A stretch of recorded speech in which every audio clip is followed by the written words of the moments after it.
हमसे भंगिया हो, ना हमसे भंगिया पिसाइए गणेश के पापा कि नहीं हर जात बानी। हाला कोमल हमर कलाइए गणेश के पापा सच कही बात मानी। ना हमसे भंगिया पिसाइए गणेश के पापा कि नहीं हर जात बानी।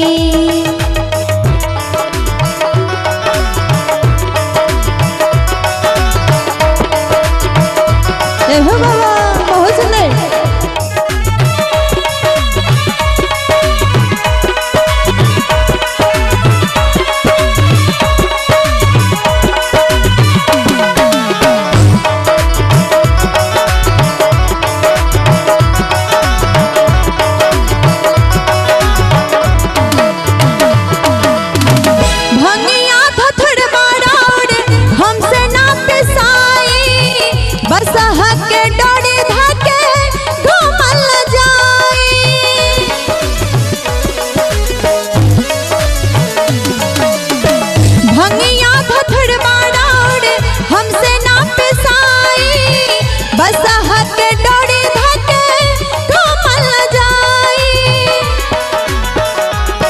काहे कर लिखिया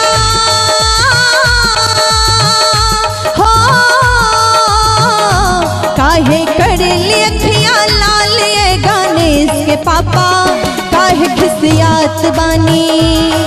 ना हमसे भंगिया पिसाइए गणेश के पापा कि नहीं हर जात बानी।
किकरा किकरा के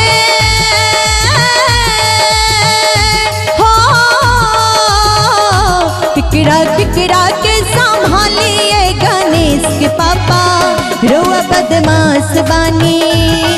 ना हमसे भंगिया पिसाइए गणेश के पापा कि नहीं हर जात बानी।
लइका दो दो गोबा